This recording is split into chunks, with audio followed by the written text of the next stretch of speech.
Ladies and gentlemen, from the Microsoft Theater here in downtown Los Angeles, brought to you by Shawn Porter Promotions, live from Los Angeles, it's time for the main event of the evening. Sir, welcome to the PorterWay Podcast live. Well, we're not really live, but we here at Blue Wire Studios inside the Wynn Hotel and Casino. We want to thank Blue Wire for hosting the PorterWay Podcast. It's always fresh love all the way around the board. Over here, how you feeling, big dog? No, man, good day. I'll feel better if we didn't lose the girls yesterday, but things happen. We lost the girl fight. Oh yeah, but things happen. We'll get to that. But I was looking forward to it. Yeah, I was too. I guess we got a big weekend this weekend. Yeah. Let's bring in. We'll go ahead and make the official announcement. We do have a guest today. Okay. Remember, I was like, should I make the announcement last week? And y'all said no, because they might not show up. Yeah, you'll never know. Not this Keyshawn, guy. man. Not this guy. Keyshawn says his time, but he might be late. Not this guy. This guy's a little different. We got in the studio. We have 2020 Olympian silver medalist over there in Japan, and now fresh into his professional career, 5-0 now. Yes, sir. Yes, sir. 4 KOs. Yes, sir. Yeah, and has been doing nothing less than fantastic, stellar work on the ESPN Plus platform. So, welcome to the PorterWay Podcast. Thank you for having me, man. The businessman, Keyshawn Johnson. Come on, man.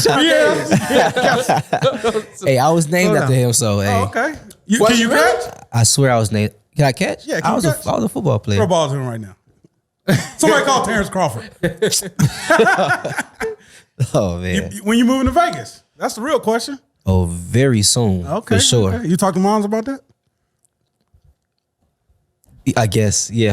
I guess. No. I'm not disrespecting you, but no matter what we move, we always got to talk to moms. Yeah, you're right. Out of respect. I ain't trying to do you like that. It's out of respect. It's out of respect. So I'm still stuck. You was named after Keyshawn Johnson. Yeah. I'm still stuck way back there. Yeah. That's tight. Yeah. Because I realized not too long ago, like we're coming into the age now where people we looked up to and possibly even people that look up to us may actually end up naming their children after athletes. No. Stop. I'm not saying I'm going. No, I didn't even name my kids after me. Why would I want somebody else to name their kids after me? I didn't even name my kids after me. You're right. But let me see a little Showtime walking around. Okay. Hey, I always, anytime I see a little Showtime, I always show mad love. So, but Keyshawn Johnson, did he end up being one of your favorite players? Honestly, no. I mean, I never really got a chance to watch him. Oh yeah, for real. Young. But I got a chance to talk to him. It was weird because I was on the show with Max Kellerman, Keyshawn Johnson, and I'm forgetting one. It's 3 of them. Okay. And I was on a show with them on ESPN show. Yeah. And I told them about it, and like we just had like good dialogue about it and stuff like that. And they thought I really was gonna be a football player. I thought I was gonna be a football player. I was so great at it. Yeah. But dang, my man said great. Yeah, I was great. You skipped good. You skipped pretty good. Went straight to great. Yeah. What position? Running back. Okay. Yeah, I was great. Okay. For sure. What's the most you put up in the game? Let me like touchdowns? No, yards. Hold up, the yards mean more than the touchdowns. Yeah. I was about to say like 5 touchdowns in one game, but like, I mean, I stopped playing. Hold on. Y'all tied, ain't you? No, we not. Oh, he was a running back too, you know? You got him by one? I was a little better than him. He put up 6 in one said game. he was great, so you can imagine what I was. But nah, I stopped playing football around like 9th grade, and I really just started dedicating myself to boxing. I started like slowly away, like just realizing like boxing is more for me than football is. And just growing up, actually, I realized that I think football is actually more dangerous too. So I think I also really ultimately chose the better sport. Mm-hmm. And is that hard coming from Virginia? You know, you guys put out athletes, Cam Chandler, Bruce Smith, and I mean, Michael really, Vick. Oh yeah. You got mentioned Vic. I'm telling you, and there was another big cat, but y'all put out names. Percy Harvey. Okay, all right. Oh yeah, Percy. Okay. But when it comes to boxing, you guys not well known. We got Sweet Pea, obviously. Right. You feel like you're the guy? Oh, for sure. For sure. Before I became the businessman, I always knew I was going to be the guy. I was just really working towards becoming it. And I always was the person to believe in myself, whether like it was football, like I just skipped good from great. I believed in myself. But in terms of boxing, when I really started dedicating myself, I said, okay, this is how I'm going to do it. I'm going to the Olympics. But before I go to the Olympics, I can get on that team. When I go to that team, I'm going to take over that team. And I'm going to go to the Olympics. And really everything was just planned out in my own head. And I really visioned it and I lived it out. That's the one thing that a lot of kids don't have. They don't have game planning and goal. They're kids, young men and women, but young people aren't goal oriented. And so, man, I ain't gonna front. Like I gravitated towards you from the moment we had you on our show, when we had everybody on. Your energy was just different, and your mindset is just different. Where did businessman come from? And I heard you say before I became businessman. So yeah, like you have a distinct understanding of like what you want to do. So tell us about businessman. When I got on the team in 2018, the Olympic team or the USA boxing team to get to the Olympics, like I said, I knew I was gonna take over the organization in terms of I was gonna be their star. Yeah. So as soon as I got on that team, I started thinking like, okay, before we even go down this road, Keyshawn, we already know at the end of this road is professional boxing. You don't really want to go into professional boxing not knowing nothing about it. Yeah.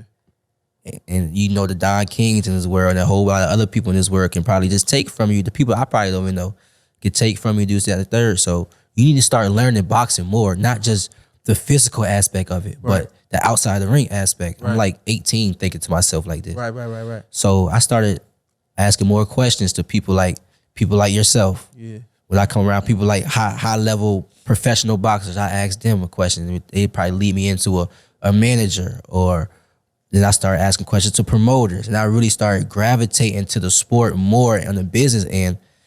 And then I really actually started learning stuff. Yeah. And then God willing, he put people around me that I could hold on to in the amateurs that I'm still working with to this day in professional boxing. So I was 18, really starting to click into that business mind, honestly. Do you think it's been a good transition for you so far, like turning pro and everything that people have been telling you and or prepping you for? Is all that kind of showing itself to be what you expected it to be? In terms of myself, yes, for sure. Like myself, I can basically walk through, before I got signed with Top Rank, I could have basically walked through any door and got treated like with the high level of respect. You know what I'm saying? I was with the Zone. They was treating me well. Yeah. I went to Dubai and fought under the Top Rank card. They was treating me well. They was saying on that card I was gonna be one of the most watched on that card, and I was like bout number 3. You know, and so in terms of myself, yes, but the challenge came when I was bringing my brothers with me. Yeah. Because they didn't have the same level of respect that I had. Sure. They still earning theirs. Sure. So that was when the challenge, I had to really think outside the box. Like, how can we get this done together? Because I'm not walking through that by myself. Sure. So me personally, it was easy, but my brothers, when we came together, it was kind of more of a challenge, and it still is a challenge. And I always see you throwing up this gang sign all the time, but I'm pretty sure I know what it means, but what does this gang sign mean? It's my brand, actually. Yeah. It stands for DB3. Yeah. Our brand is DB3 Enterprises, and DB3 stands for Davis Brothers, and there's 3 of us, so it's really just the number 3. I hold up this way, that way. Man, my man be 3 is a 3. He be like, I be want to rep you. I be want to rep you, bro, but I'm scared. I don't want no problems. I'm a taxpaying citizen. I don't want to have no problems out here. I understand, man, but just know when I'm throwing it up, it's my brand. It's all love. Yeah, for sure. For sure. But for the Olympics, bro, my girl kept saying, "Why are you so hyped about this girl?" I was like, man, this dude got the Olympics lit. I've never been so hyped to watch somebody in the Olympics besides you. And I wasn't there when you actually did the interview with the guys. But, man, when the Olympics came, you had just everything with the social media. Hold up, man. Stop talking and put the pictures up. Talking too much. Come on. All right, go ahead. All right. My bad. Was you talking to me? No, I'm talking to him. From the social medias, everything, you just working it, man. You like really, you got a game plan and you're sticking to it. And you use the Olympics for your platform. Definitely, I feel like. Definitely. And I feel like I know going into the Olympics, I'm like, I gotta make the most out of this in terms of promotion. Cause that's really all the Olympics is. Other than the gold medal, it's promotion. You got literally everybody in the world watching you. Yeah. Everybody in the world. Yeah. So you really gotta grab a hold to everything. That's know? special when you can throw the family up at the Olympics, bro. Yeah. That's special. Yeah. That's something else right there. Yeah. See, so I chose those 3 pictures specifically because I think they really define who you are as a fighter. That one right there is just your energy. It's like when you in the ring, you take over. You know what I mean? You said that about taking over the squad when you got on the team. You know that right there, throwing up the 3 is just you representing your family, representing everything that you're about. You know what I mean? And then this one right here, you flexing on them. Nobody in the nobody flexes. That's just not. It's like it's win, go home, do it again. Win, go home, do it again. It's like we so like cookie cutter, and so He went out that. he went out that All the way. all the way. And I mean, I remember you talking to guys while you fighting them. You shaking your head to them. Anybody that gets in the ring with you, they're not just defeating you physically. Like they got to break you down mentally and emotionally. And you got the 3 of y'all, and it's just so much. You got VA behind you. It's so much right there on that side of you. And to me, you are a very special guest for me specifically today because like I said, I had the opportunity to talk. We had the opportunity to talk to all of y'all. And it was kind of like you always had to pick out like who's going to do what and how far they're going to go and things like that. And everybody said Keyshawn's the guy. And I said, yeah, Keyshawn's the guy, but let me take a look. Yeah. So I went back and watched a little bit of a film of you, man. And it was just, I see the energy and the charisma that you have and that you display time and time again. And it ain't even, people don't even notice, like it's even at the gym. You know what I mean? Like you come in the gym, your aura at the gym is different. You know what I mean? And you really have a good hold on things so far. He's asking you for moving out here to Vegas. I know that we talked about you moving out here, and I'm for it for you. You know what I mean? Sure. And a couple of the other young guys, I tell everybody, yo, I just want to help. Whatever you need from me, let me know, and I'm here to help. You know, For sure. For sure. You got something coming up September 23rd. Yes, sir. You be in Jersey, right? Yes, sir. Shakur Stevenson's undercard, right? Yes, sir. This will be bout 6. And a few of your bouts have been kind of like postponed or canceled or whatever. Are you still facing the same opponent like that you were supposed to face back then, or is it somebody new? Nah, it's somebody new. It was planned to be the same opponent, but I guess his father said he gonna sit this one out. Okay. But my new opponent, I feel like is better. Honestly, he's more tougher, a more experienced record. He got 30 fights. My last opponent was 16-1 that I was supposed to fight. This dude 25-5, pressure fighter. He's coming to fight. He's not just coming here to lay down. My last opponent wasn't, but like I said, this guy is more experienced. He's got 30 fights. Yeah. You know what I'm saying? I'm only 5-0, so I'm expecting something different. Your debut was against 18-1, right? Yeah. No. My last fight was 18-1. Oh, your last fight was 18-1. Yeah. Yeah. So I mean, my second fight was 10-0. Yeah, and your second fight was 10-0. I was just about to say that. You stepping it up. You know what I mean? And you just, do you have any control over who you get in the ring with? Me, yeah. We could always say yay or nay, but for the most part, it's like I done see a lot of styles already. So it's like, what's up? Yeah. Last thing I wanted to ask you about the Olympics. And then your amateur pedigree altogether, do you think it's gotten you as good as you can be coming into the professional ranks? For sure. Yeah. I be telling all the young fighters. I sparred Carmelo Morton yesterday. Nice. I said, you going to the Olympics?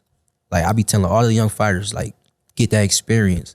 Seeing all them different style fighters. Like, you got fighters from Japan, from Kazakhstan, from Russia, from South America, from Cuba. You got so many different styles in this world.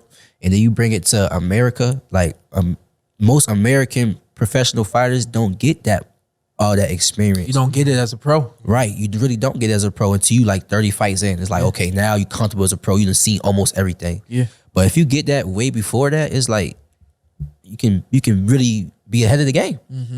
Like look at Tiger Johnson. They look great. They look great developing as a pro. Yeah. Even Bruce Carrington. Yeah. He didn't go to the Olympics, but he got that international experience. Troy Isley. Yep. Troy looked great as a pro, developing as a pro. Straight up. You know what I'm saying? And that just comes from the international experience for sure. And as I kept doing some research on you, there's somebody that kept popping up over and over. You guys turned pro around the same time. Went to the Olympics. Same record right now, 5-0, 4 knockouts. Tiger Johnson. Kept popping up. Like, what's the relationship with you and Tiger? Sure, we was roommates in the Olympics. Okay. I'm pushing Tiger. Tiger, let's go, man. You know who you got to fight tomorrow. Yeah, let's go. The first day, he looked great. He had a little up, that down in the first day. Yeah. But he got back up and he finished out the job. I'm saying, Tiger, I ain't never see you do that before. You keep that same energy. I said, that's tough, boy. Yeah. People can't really do that in the Olympics. Yeah. Come on now. Yeah. That's tough, Tiger. You showed something you never showed before on the highest level. Yeah. Keep it going. Like, we motivating each other. Like, me and Tiger is brothers. Like, me and Troy go way back, though. It's different. Like, when we was like 10, 11 years old. You know what I'm saying? Me and Troy, brothers. For real, keep it honest with y'all. Our whole Olympic team, we are real brothers. Jared, Richard Torres, Tiger, Troy Isley, Bruce Carrington. When we did the show with y'all and we hung up, I sat back. I said, yo, this team different. And they said, what you mean? I said, I haven't seen a team like this in a long time. And I told them, I said, everybody got international experience. Everybody has seen some of the guys that they're going up against. I said, I got a feeling we're going to go over there. We're going to do really well. And that's, y'all did. Everybody did. Y'all represented USA. Like, and honestly, like, shoot, I know, we all know it's politics in the game, but, well, in amateur boxing, but we had the hardest brackets. Like, literally, we had Tiger faced the gold medalist in the semifinals. Yeah. I faced the number one opponent the second day. Yeah. And I dropped him, stopped the fight. Troy Isley lost to the silver medalist. Richard Torres, y'all see who he fought in the finals. Come on. Like, the odds was crazy. Richard Torres was supposed to lose the semifinals and he stopped the guy. I know. Yeah, I remember that. Like, we had every American had the hardest fight, even the females. I'm like, real talk. Like, we had the hardest brackets. And I don't know why, but I'm just saying that's what it was. You a big boxing fan? You a big boxing fan? Like, you watch a lot of boxing? For sure, I watch boxing. All right, cool. So hang out with us. We got some stuff to take care of, and we want you to be a part of it. All right. Okay. So we just gonna get into our normal show routine that you always watch. Yeah. And then we gonna go from there. Let's go. And we'll start with Le'Veon Bell and Adrian Peterson. Did you buy it? You talking to me? Did you buy it? He's so tuned in. He's like, right. He said, well, and I'm looking at him like, you gonna say something? Because I'm looking at him like, because I know I didn't buy it. So I'm like, oh, we must be talking to him. No, I didn't buy it. Somebody streamed it and I actually watched what they were streaming. You want to know what I seen? What you see? 2 guys that never boxed before in their life. Right. One cock diesel strong. One that, his defense was great.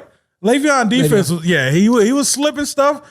You know, when after people as coming up, you watch Floyd fight and you think you can go out there and fight somebody like that. That's how I felt like he was. He was slipping stuff. They wasn't. I mean, they're not boxers. It is what it is. Yeah. He hit him with a big shot in the 5th round. I think 5th and final round. He said he was setting it up all night. He could have took it, but he finally wanted to take it. He was talking like a boxer. I told somebody, so I forgot that it was coming on and I forgot to all that kind of stuff. Yeah. So remember, and I said, I'm laid up trying to figure out what this episode gonna look like tomorrow. And then I get a text from you at like 10 o'clock at night. Like, yo, did you see that? And but I watched the replays, but this is what I told somebody. I said, you can bet 9 times out of 10 that whatever somebody does outside of the ring is what they're going to do inside the ring. And whoever they are is going to show itself. And so you just talk about Le'Veon Bell. You said you saw some defense. Yeah. And the punch that I saw him get the knockout with, remember he was known for having that stutter step and he was known for being really, really patient. Finding the hole and going for it. Yep. And then on the other side, I didn't see much of Adrian Peterson, but a hard nose, one of the hardest runners probably that you and I have ever had the opportunity to see. I'm guessing you ran like AP, you ran like Le'Veon. I was definitely an AP type of guy, and I'm not even that big, but in my mind, like my dad didn't really teach us to juke and all that kind of stuff, and that it was necessary, but I just was running over guys. You sound like you should have played in the league. I let it go like 3 years ago, 4 years ago. I let it go. I was like, nah, I'm not gonna do that. I mean, y'all built for me some bats. Thunder and lightning right here. But anyway. Le'Veon Bell actually came for the Steelers, right? Yeah. That's my team. We won today. Okay. Oh, congratulations. Okay. Hey, the Browns won too, didn't they? The Browns let it up. My Saints won. We represented. And my Saints won. Yeah. Hey, Alvin Kamara ain't do nothing. Hey, I don't play fantasy. I do. I know he's your running back. I got 6 points. Yeah. From him. That's a whole nother story. We could probably get into that on the Patreon. Patreon.com/TPWP. Subscribe. There's a tier on there for everybody, and we'll be getting going with that real soon. Yeah, Le'Veon, we want to see him again? All right, so Le'Veon, I know his ultimate goal is to fight the Paul brothers. That's everybody goes. I know, shit. man. Let me fight the Paul brothers. Nah, hell no. My brother, my brother mentioned fighting the Paul brothers. That's what I'm saying. Let me fight the Paul brothers. It's like Florida's prime. Shit. Kitty said, "You think?" I said, "I don't know, man. We'll see." I don't know. But hey, so I just got off the line with Le'Veon just before we got on, and he said that he'll try to get on next week. So we'll have him on, and I want to have him on. He's not you already know he ain't a fighter and all that. He's a professional athlete, so I will have him on, would like to have him on for that standpoint. But I want to have him on because being an NFL football player at the highest level, and then deciding to step back from the NFL, and then your thing is boxing, and we saw him a couple months ago, and I had an opportunity to talk to him. He said this is nothing new. People just think that it's new. So I want him to kind of dive into that and what he's been doing. So hopefully he'll come on with us next week, if not the week after. I know we got something big coming up next week. We might not have time to fill in with him next week, but we'll have him on soon. And then I do got to say this. I hated seeing Adrian Peterson go down like that. I hated it. I mean, he said he felt his power. That's why he was on the run on defense. But you could see he's strong, man. But I know it's one of your guys. Yeah. I mean, I really didn't care. I grew up watching them, man. Grew up watching them. I was like, I hated when you text me and told him he got knocked down. I was like, damn. But you can't come off the field and then go into another contact sport like this and not know how to protect yourself, because it's kind of inevitable for somebody who ran like him at this point. So physical on the field, and then to try to get in this, it's only so much your body can take. Yeah, he looked actually pretty good. Had his defense up, 1-2s, but he was slow on the draw. Too basic. All night. But it's crazy because you know Le'Veon, so it's like one of those things. Like, I mean, I love boxing, but with you retiring, and then I'm real close to Shane Mosley Jr., I hate getting close to you guys, because then when y'all get in the ring, man, it's like I can't enjoy this fight. He said he get bubble guts every time I did not fight. say that. This dude right here, why you lying? Nah, I understand though. Shoot, every time Shakur fight, that last fight for Oscar Valdez, I'm like, I know he gonna win, but I'm like, it's still nervous though. I'm just the whole time watching to make sure he don't get hit. Like, you all right? Like, all right, we good. Round over. Whoo. Then I take a breath. Relax. Then the round go again. I'm like, all right, let's go. How are you with your brothers? Same thing. Yeah, same thing. Yeah, same thing. Especially my big brother. Yeah, what's crazy? Because my little brother's still amateur, so it's with my big brother pro, so it's like a little serious. Yeah. If you said who's the most unnervous person in the world, my top three, he's up in there. My man shows nothing, but my man's filming at his brother's last fight, talking. Yeah, I'm like the whole time he's nervous. This dude right here is something else. I know how to disguise stuff, man, but I definitely be nervous. Like my hands be sweaty. I'm doing this, and then like when the round over, I'm like, yeah, bro, let's go, like let's go, this that. But you gotta catch it. You gotta catch it though. Oh, okay, you gotta catch it. I'm not a nervous, anxious person. For nobody? Whenever Kenny was in the ring, okay. Oh Lord, Bubble guts. And I think it all started, Floyd's my favorite fighter. So when watching Floyd, knowing he gonna beat the hell out of Robert Guerrero, why am I nervous? I'm like, come on, Floyd, you gotta be looking at that. But it's just same thing. Facts though. When he fought Conor McGregor though, I'm kind of nervous with Floyd. Like, Floyd, all right now. He was a little big. You better pull this out for the fellas now. Don't play with him. Hey, when he fought Shane Mosley, he got clipped. I almost shitted on myself. I ain't gonna lie. I was like, no, don't. And then he got clipped again. But I was like, that showed greatness because my man came back. Yeah. So let's fast forward. Claressa Shields and Savannah Marshall. That entire card is off. Condolences to the Queen and everyone over there in England. That has basically put a halt to England, which is it's kind of amazing, that you that revered and that and respected. Yeah. So we had to push this one off. We're going back at it October 15th. That night is lit. So we don't break news. You know what I mean? So obviously y'all already know that the fight's postponed. I got something to say about it, which is why I wanted to bring it up. I talk about timing all the time. And you know that timing is very sequential in the sport of boxing. Today it could be your day. It could be your day at 3:00 in the afternoon. And then you get the wrong phone call or you leave a shoe at the room, anything, and all of a sudden your whole day has just kind of starts to turn over. You know what I mean? Yeah. And so I don't know about you yet, but me as a fighter, what we would do is we would say, hey, we got to protect Shawn. Whatever he needs, whatever needs to get done, protect him so that he's not upset. Protect him so that he ain't got to focus on nothing else or think about anything but the fight. And it was a thing where we were just in line like soldiers until we got into the room. And then once we got in the room, we loosened up just a little bit, but we still kept everything tight and ready for the fight. And my thing is with this fight specifically, with the co-main and the main both, is that the timing for this weekend, who was it perfect for?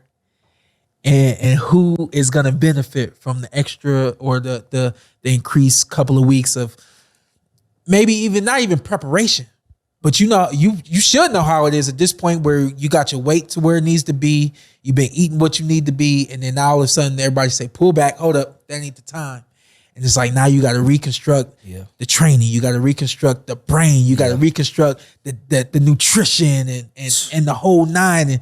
And so I understood what was going on over there, but I hate it. And I said, you know what? If there was any sport that needed to continue for a moment to take place, it's the sport of boxing. And so I knew it was gonna be postponed, but I hated that it had to be postponed. Yeah. So you live in those what ifs and the unknown of whose night would it have been. I trust that everybody's gonna make the adjustments that they need to make with their teams and things of that nature. But I just wanted to note that everybody out there, you got to understand that Saturday night was somebody's night. And now we won't know, but we'll see how this one plays out. And if anybody has anything to say, like, hey, I had to take off or I had to go back home and do this or that, you know what I mean? They've already traveled over there. Are they staying there? Are they going to come back? You know what I mean? There's a lot of components now to this bad boy. And I really hated that this fight had to be postponed. So I just wanted to kind of put that out there real quick. Yeah, man. I was sad too, though. I ain't even gonna lie. Like, it's crazy because the day before it got postponed, I'm watching the interviews and all the extra stuff, them talking trash, both of them, Michaela and Claressa. Yeah. And the day before, the day it got postponed, I'm like, dang, I was just really starting to get into it. You feel me? It's like, dang, they gonna postpone it. Yeah. But it's like at the same time, I was thinking, okay, the Queen had died. So it's like, even if they still do make this fight happen, how significant would the fight even be? How many fans would really show up to it? Because I know the whole week that's for the Queen. Probably the whole month. True. You know what I'm saying? So it's like, how significant would the fight even be? Yeah. You know what I'm saying? So postpone probably was it's heartbreaking. Yeah. But it's probably really worth it. You ever are you like you a shit talker? Like you go after guys? He hasn't gotten there just yet. He'll say some slick shit to you and just keep it going. Yeah, I'm the type of person where if it's necessary, I would do it. Like I was sparring somebody yesterday, and you know how when somebody just so eager to hit you and you can see it. Yeah. Oh, I might start talking trash to you. Yeah. Because I know as soon as I start talking trash, you're gonna break down. Yeah. I love when guys break down mentally. Well, the reason why I asked you that is because again, just kind of going back to strategy and timing. I know a lot of fighters over the years who would basically create their moments where they're gonna let certain stuff go, and then they kept stuff in the reserve, and then week of the fight, it's Adrian Bronner, and then week of the fight, it's like he was disrespectful. It's like whoa, like where did this come from? Lit your ass up that week. I ain't even gonna lie, I was laughing at lit my ass up apparently. You know what I mean? I ain't gonna front like. It's on YouTube if you want to check it out. He was lighting Shawn up, man. Adrian Peter versus Shawn Porter press conference. And you didn't fight Adrian Bronner. You think Adrian? You still mad about Adrian Peter? Adrian Bronner versus Shawn Porter press conference. And I mean, my man said everything that could be said to me without disrespecting me. Like, you know what I mean? All credit to you. You was.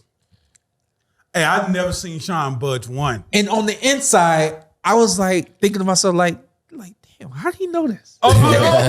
Because I was like, oh, he been talking to somebody. Like all these thoughts are going through my mind, but I kept coming back to it. Don't even matter. It don't even matter.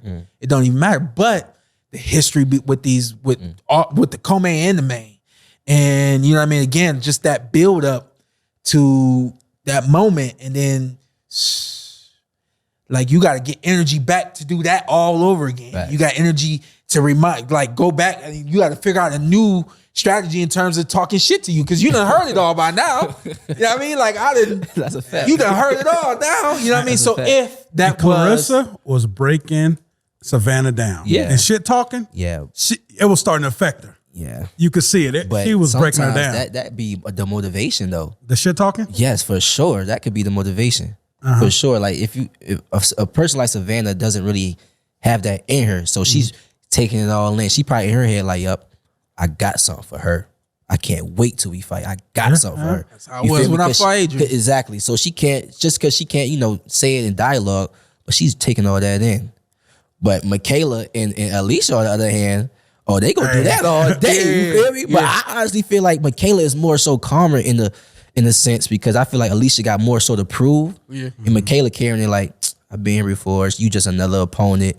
But you gonna hear what I got to say at the same time. You feel what I'm saying? But I feel like both fights I feel like both fights are main event fights though. They are. But it's great that they are making it come together because it's making women's boxing even bigger. Absolutely. It's a fantastic card. For sure. Excuse me, for women's boxing. Keyshawn, you fought in Olympics. Can other countries talk shit like we talk shit? I was looking at because at the end of the day, I was there too. All right. My bad. And I was he's some more recent. And I was at the Pan American Games. You went to the Pan Am? Yeah, for sure. Okay. Yeah. Hey, my bad. All right. You don't talk shit though. So anyways, but I don't feel like Savannah, obviously Michaela American, Alicia American, Claressa, and Savannah. I don't feel like Savannah wasn't raised like that. Yeah, you're right. They don't really. Different countries don't do that at all. They don't do that at all. The only person I seen, I won't even say talking because he don't speak my language. It was this guy from Armenia. He just carried himself like as if he was just a god. The shit. Yeah, I'm looking at him like, boy, you know who you gotta fight tomorrow? You're crazy. You feel me? Like, you gotta fight me, boy. You better lower that chest a little bit. You walk a little bit too high for me. Yeah. If I spoke English, I would've been on him crazy. You feel me? But like, I feel like if he spoke my language, he would've been talking. Yeah. Because he just how he carried himself. But different countries don't talk at all. Yeah. They respectful. I was sparring this kid from. It wasn't the UK, Australia. And they speak our language. And I'm not talking to him at all because I'm getting off on them, but I'm like doing like little gestures like I'm having fun in there. I'm over here like this. Like, I was like, what's the gesture? Hit the rewind. You'll see me. Hit the rewind. I feel like I'm having fun in there. Like I like to play basketball and hit you. Type of thing. Or like I flinch at you like, what you gonna do? You feel me? And the coach is like, come on, man, that's very disrespectful. You can't be playing like that, man. That's very disrespectful. You just gotta keep it clean cut boxing. And I'm like, huh? What is you talking about? Fighting we're fighting, bro. This is not no clean cut boxing with me. I'm gonna fight you. And I'm gonna have fun in front of your face. So to answer your question, like different countries is just they raise different. Yeah. They raise different. Yeah. Could have asked me. Anyway, if you don't know, Claressa Shields, Savannah Marshall, Alicia Baumgartner, and Michaela Mayer fighting October 15th, 2022. So we got a couple weeks. It still starts early, so it doesn't cross with the Deontay Wilder card. Okay. So it's a full day of boxing. I'm It not is 100% an entire sure, day of boxing. But yeah, it's a full. Yeah. Do you think that still take away from the females though, being that they fight on a big day? Because the female, like that date they had at first was them. It was like, perfect. It was perfect. It was perfect for them. I don't think it takes away from them. Because it's in a different country, or just because I think the times? it doesn't take away from them. Number one, because I would say actually number two because of the time. Number one, because of these women. They are who they are. Yeah.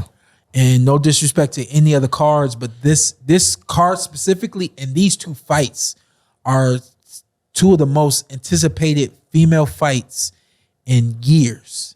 And I think you just can't take away from that. Yeah, that's a fact. I understand that. Yeah. And I think what the other two young Amanda Serrano and Katie Taylor, what they were able to do earlier this year, I really do. I think that it set the table for females boxing. I think it put females boxing on another level, and I believe that these women are going to kind of solidify what women's boxing is now. Mm-hmm. And I think that there's a wave that's coming in. Yeah, it's a humongous wave. Yeah, and you know everybody that's coming up right now from the amateur ranks. You know. Yeah, for sure. So yeah, I think Katie Taylor and Amanda Serrano, they set the stage, and these women are going to just let it go. Do y'all see like any rematches between the two fights? See both. I could definitely see a rematch between see both. Also, let's do this. I don't know. Is it possible? You never know with the business of boxing. Let's do Katie on. Throw Katie in there too, and Serrano. Let's have a 3-women main event. That'll be a hell of a night of boxing for women. I feel like That's since a it's pay-per-view women night for women. I feel like when they keep building women's boxing up like this, and everybody in the boxing world coming together to watch this, it's gonna bring a lot more money to boxing too. Yeah. Because females bring other females watching boxing. There you go. And that's really what we need in boxing. There you go. That's really what we need in boxing. It's more like females, like more cross-gender. Yep. But if you can do a card where you can get all 3 of those big matches and rematches on the same card, Yeah. That's gonna be crazy. because you got men. That's a pay-per-view nobody would be mad for. Facts. Because at the end of the day, you got men that just hate on women just because they're women. When you don't take time and look at the talent. There's real talent in that ring, better than most men that fight. Yeah. So at the end of the day, if you get something like that, you'll get more respect. Yeah. Let's move on. We got Canelo and Triple G 3 Okay. coming this week. Let's move it. Are we hyped? Let's move into next week. Are we hyped though? I'm scared for Triple G, man. Oh, yeah, this is the one. I'm scared for Triple G, man. Mm-hmm. I respect both fighters. I really used to watch Triple G and learn stuff off of Triple G, and it has techniques and stuff like that. So I got respect for Triple G. Also, everybody got respect for Canelo. Of course. But it's just like Canelo's still basically on top of his game, and Triple G is probably his last fight. Yeah. It's like, man, I kind of know how this going to end. Yeah. And then Canelo off a loss, so I know how that feel. That is my thing. That Canelo off a loss. He's not up here no more. He brought it down a notch. So now he got to get back up there. And in the first back it's to the Triple G? basics. Oh, Back my to the gosh. basics. Right. He gonna tax his ass. Yeah, he gonna go. He probably gonna come out swinging on Triple You would G. think. Here we go. Here we go. Here we go. Here we go. You would think it's back to the basics. After your first loss, you went back to the basics. 100%. Yeah, everybody. Yeah. After your But they first didn't loss, put nobody in front of me that I was expected to walk over. You mean the loss or the next After fight? the first loss, Yeah. or after my losses in general, Yeah. I've never had a fight where I had to get in the ring with somebody that everybody would say, you know what, Shawn Porter, that's a fight for Shawn just to get him back to Yeah. where he was. Yeah. And I think hold on a second. I think that's how his team is looking at it. I'm not saying us. Okay. I think his team is looking at it like, been there, done that twice. Don't forget, we got him the second time. Now we gonna mollywop him. We gonna make sure we remind the world who you are. And then we're more than likely gonna go after Bivol after this. You know what I mean? So And this ain't 175. So just saying that to say, while you would expect him to get back to the basics and you would expect him to increase whatever he didn't have going to the ring against Bivol, a game plan, the ability to make adjustments, wasn't strong enough. different things to do in the ring that would offset the tempo and the rhythm of the fight. Everything that he was missing against Bivol, I really don't think they working on that shit to get in the ring against Triple G. Excuse my language. I know we got kids that watch, but I don't think they're going back to the basics saying, hey, you messed up. Let's get this and that. Let's get this right. Let's get that right. And then let's prove it against Triple G. I think they're saying, let's get you back in the ring against somebody we know you can beat and kind of return you back to your superhuman form. And then we'll go conquer the world again. So I don't think that's gonna happen. That I don't think takes away from. I'm worried for Triple G too. So I don't think that takes away from what he can do and will do against Triple G. I expect him to dominate Triple G. I think that Triple G is just older, and we've said this time and time again. A older heavyweight is different from an older welterweight or older middleweight, and I just think that his age and his fighting style in terms of how physical he had to be to get where he got in the sport, Triple G that is, I think that it is kind of coming to an end. Yeah. And I think that Canelo is going to kind of make that happen. After 2 fights, I feel like after you fight guy once, you know him.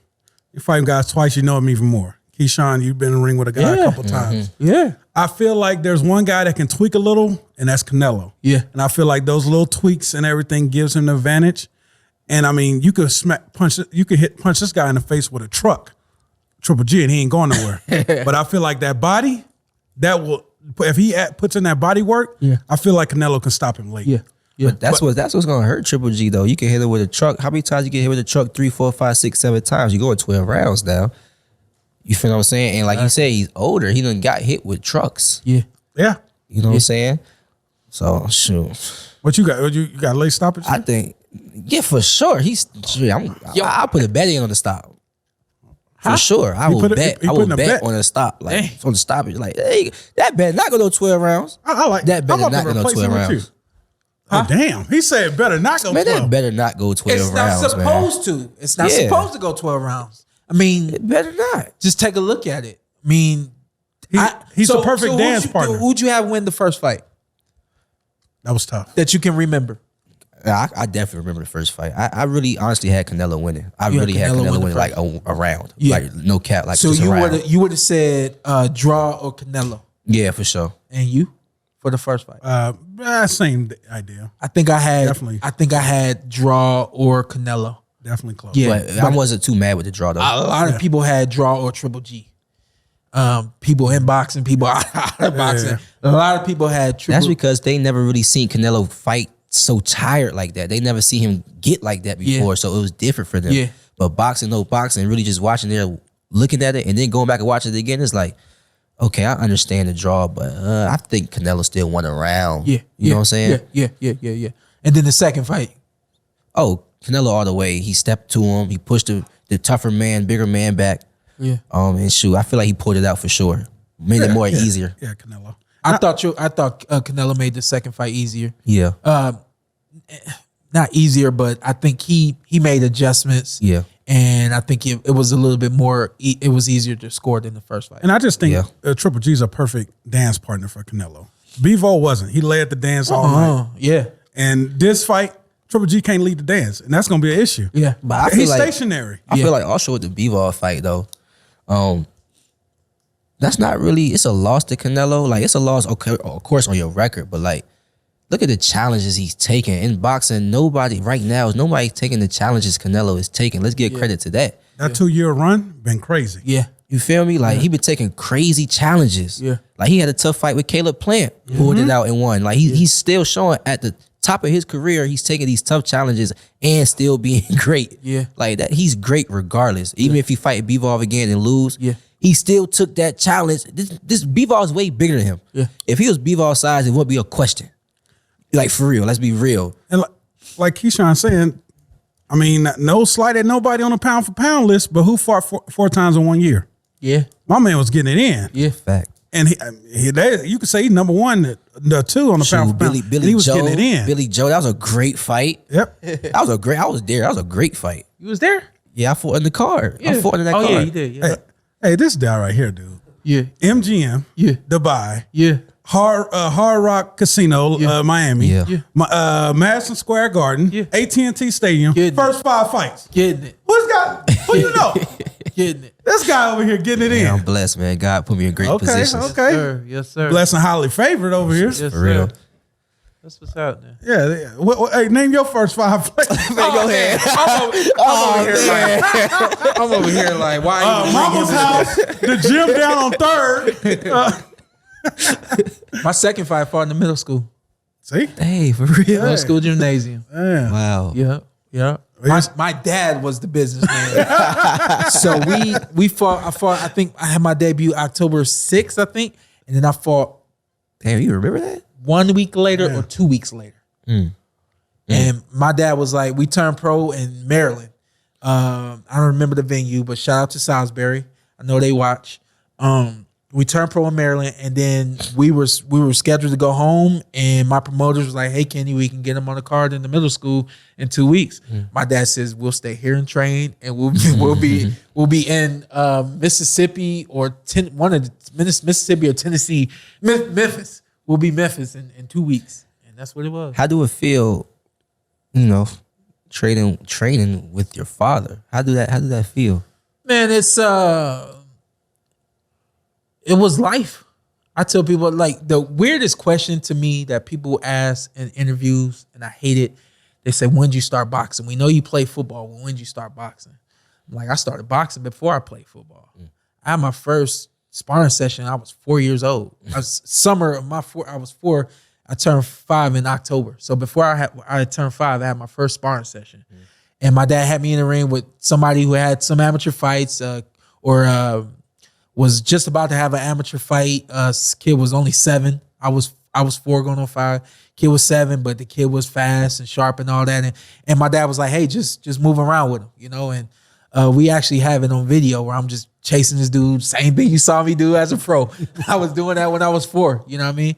And so I tell people all the time, like, boxing was just always in the house. It was always life. So when I turned pro, my dad was like, I'm gonna be a manager. I wasn't like you. I was 19 when I talked to my dad about turning pro. Yeah. I didn't think that I needed to learn the business of boxing. And so my dad was like, I'm going to be your manager. Like, all right, cool, whatever that is. You know what I mean? It took me a long time to learn the business, and my dad was always trying to give it to me. And I was like, I'm just a fighter. I'm just a fighter. And I think that is one of the bigger mistakes that a fighter can make, especially turning pro, is by ignoring the business that is, for the sake of words, going to control your life. Yeah. And I didn't know that for a long time. And so, I look at my dad, I just send him a random message. It's been a minute since I sent him this random message, but just thank you. And the last time I sent it to him, he's like, why you keep telling me thank you? I said, well, when I look back at my life and everything that I'm doing, like, you're a big reason why I have the opportunities to do the things that I'm doing, So definitely some rough edges here and there, but for the most part, man, I tell everybody, we made it work and we got there, So, Yeah. And I can say it with a smile, Hell yeah, for sure. It was hard, and essentially that's what I try to do when I see you out, is I literally be thinking of something my dad told me or something that somebody else told me, and I just try to give it to you. Yeah. And then, obviously whatever you do is on you. Yeah. Any more questions, holla at me. You know what I mean? Yeah, I love, like, when it comes to, like, sparring sessions or a fight, and this is why I asked you this. And I love when a father is somebody coach. Yeah. Because I'm like, okay, I know that father gonna be emotional before that fighter is. Yeah.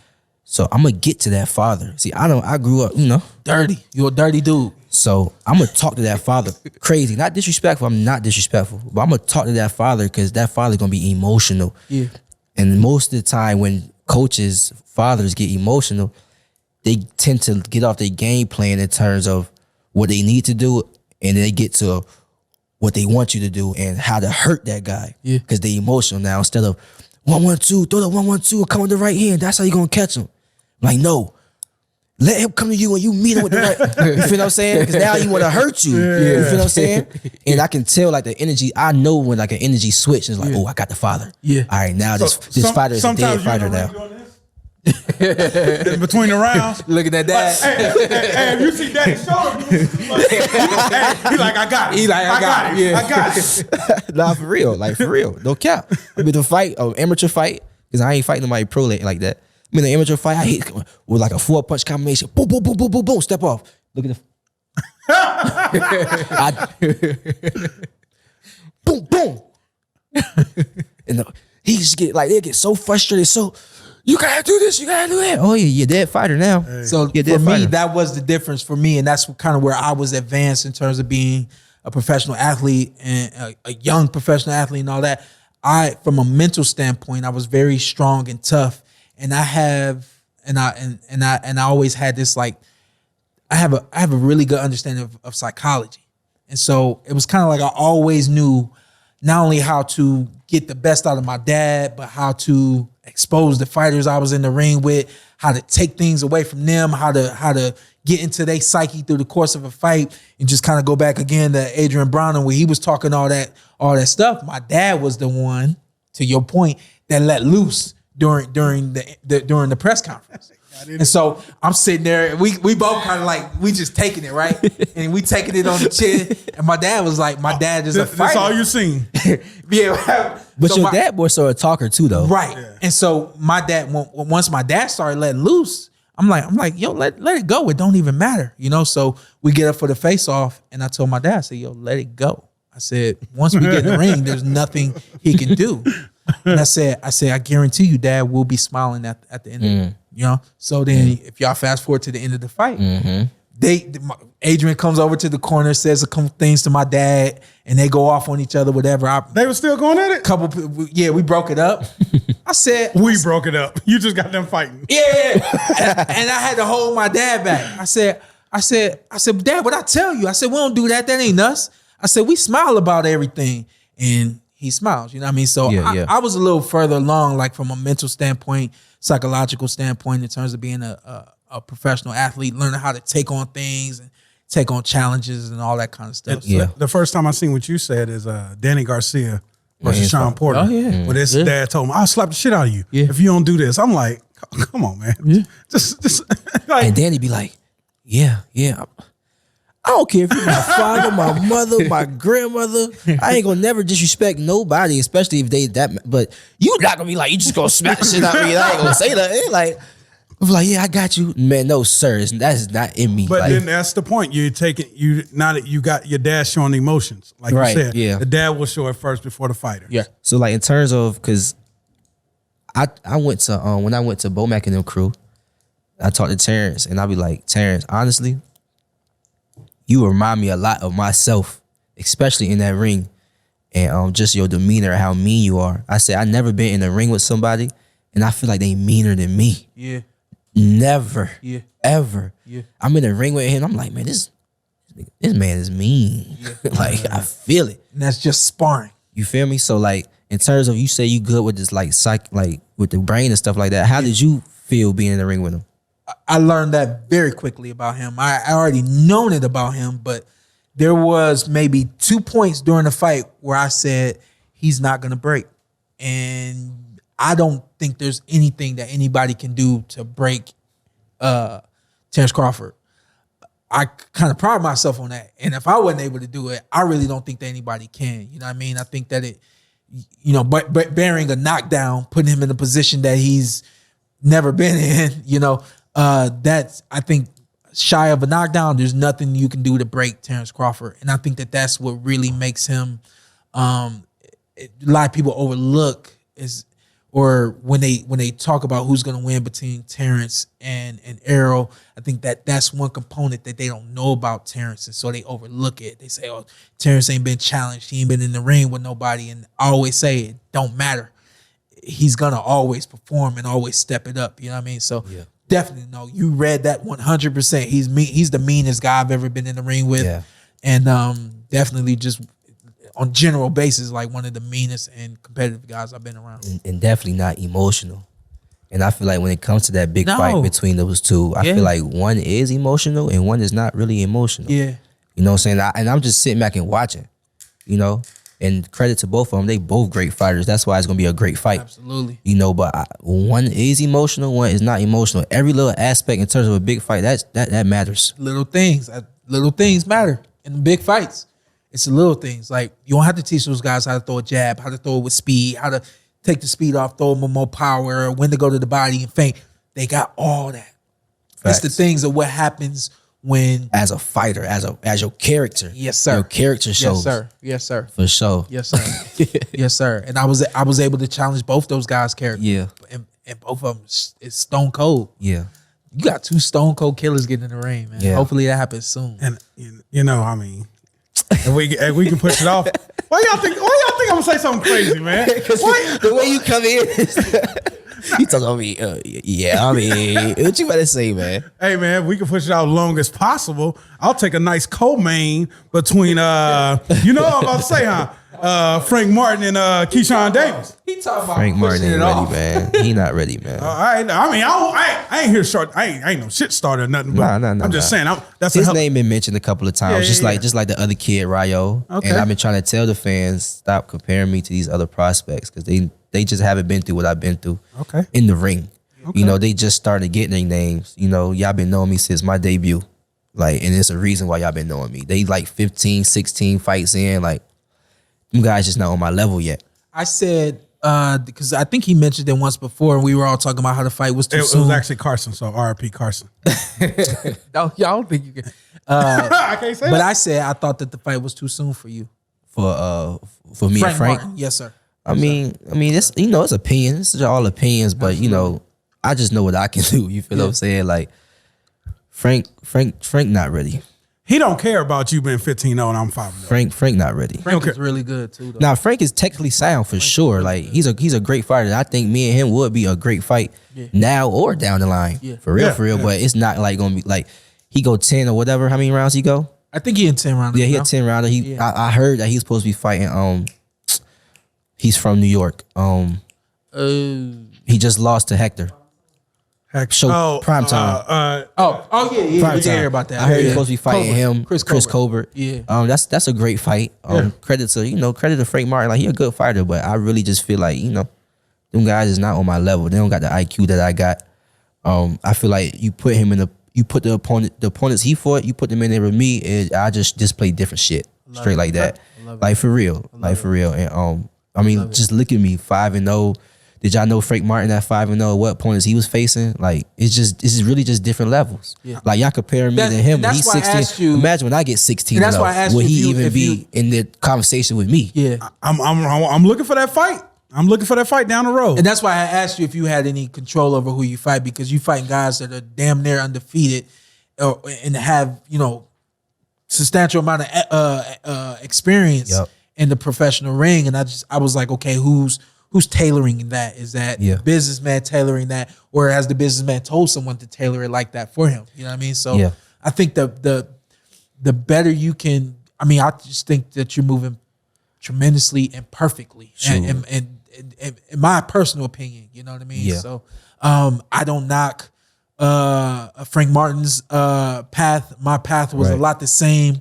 It was get a bunch of fights, get as many fights as you can, get paid, get experience, and find guys that can take you rounds, and kind of that general, you know, path to championship night. And you're not on the general path, and you're just not a general guy. You know what I mean? So I definitely appreciate your path to this point. For sure, man. I appreciate you appreciating me, man. Oh yeah, no doubt. Hey, listen, couple more things, then we go. A couple things. Yeah, Hey, no. Keyshawn, I told you, I don't know if you heard it. I said a couple years, I got you pound for pound. You know, you can't tell it to everybody because then they start believing it. But I feel like you just like, okay, I'll show you, Ant. But I'm gonna put the work in to show you that I'm gonna be there, and I believe in myself too.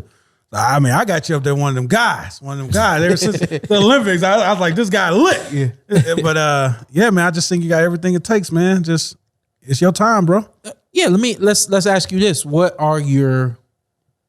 your plan? What's your goals as a professional fighter? In terms of like, pound for pound listings and contender listings and all that stuff, really, if you know somebody that knows somebody, you can make one phone call, you be pound for pound. So I don't get into stuff like that. I really just do what I need to do. I didn't want you to say that on this platform. I ain't want you to. I mean, I'm sorry, Shawn, but I really just speak the truth. That's just what it is. It's really just what it is. It could be true. It could not be true. Because these pound for pound lists be crazy anyways. Like, I'm like, they different everywhere. Like, they just be everywhere. Sometimes they leave out a whole nother company. Yeah, so I mean, I'm gonna be great. I don't care about no belt. I don't care about no list. I don't care about nothing. Keyshawn Davis is gonna be great at what he do, and the fans and my people is gonna love me for me and for me in the ring. I don't care about none of that extra stuff because that don't make me me. You know what I'm saying? And not everybody needs a belt in the ring in order to establish their greatness. Yes. Look at Javante. See that out of the tank right now. Like look at Ryan. See that out of Ryan. Like come on, they are great in their own way. Yeah. This boy know the business. Yeah. This boy know the business. Yeah. You around next week? We're gonna be at the Box Fan Expo. Yeah, I'm around. You gonna be there? It's my last. Did you have any plans to be there or anything? No, actually, you telling me something new, but I'm gonna be here. I'm gonna be here. Hopefully, I'm not telling the fans anything new. If you go to BIT, you go to bit.ly/the PorterWay. You can order tickets to come to the Box Fan Expo. It's Saturday, just before Triple G and Canelo get in the ring. 10 a.m. is when it starts, and it goes until 5 p.m. The PorterWay Podcast will be there live. Early. Yeah, early. We black, so if we get there early, we're leaving early. I am leaving early. I know. He'll probably be there a little longer. Right. It's not true. No, it's not true. Every black person in this room right now say that. See, we got one white person in the room. He get there early, he leaving late. Yeah. That's just how they do it. That's just how they do it. I don't know why we like this. Stupid. Why we like that, man? I don't think everybody like that. You like that? Hey, exactly. Oh yeah, I show my support. I catch y'all. I gotta watch the fight now. I came early. I'm out. So we got we got a week of lives next week. We got a big fight here, Canelo and Triple G. So that means it's here. It's gonna be here. Oh, he knew it was gonna be here. He just didn't. He didn't realize it was coming next week here. But we skipped a couple. My Gabe Rosado's getting back in the ring. Gabe's getting back in the ring with an opponent. Tough guy. I think it's Ali something. He was on the collision course, possibly to fight Canelo. But that's possibility. And they got Gabe losing. Every time you say Gabe's gonna lose or he's supposed to be out, it's supposed to be the final one. Gabe find some way to pull it off. Gabe Rosado, 26-15-1. Is that his record? That's his record, and he still gets on TV. Dang. Only Gabe Rosado can do this. Yeah. Only Gabe. Anybody else, you'll probably be out the game by now. Yeah. But Gabe Rosado, let me double check and make sure that's what it is. I'm pretty sure that's what it is, though. Yep, 26-15-1. Wow. Daniel Jacobs hell. Yeah, he did. Shane Mosley outboxed him last performance, but gave McGee hell too till he got clipped. But he fights this weekend, and then we got Bam Bam in the co-main. Oh yeah, we got Bam Bam in co-main. Bam Rodriguez? Yeah. Yep. Yeah, co-main. Yeah, that's my boy. That's my boy. He's on the level. 16-0, 22 years old. On the level. Yeah, he hits hard. Everybody loves him. He hits hard. How old are you? 23. Okay. He like 21, 22. 22, I think. Yeah, 22. Yeah.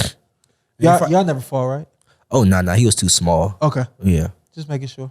Because you kind of come up with guys. You know how that go. Yeah, we was in the same. We was all in Shakur Stevenson camp back in 2016, Olympic camp. Okay. And he was always quiet, humble, how he is now. Like I love Bam, man. We all love Bam for real. Yes, sir. Yeah. So everybody in boxing. I think they kind of setting up.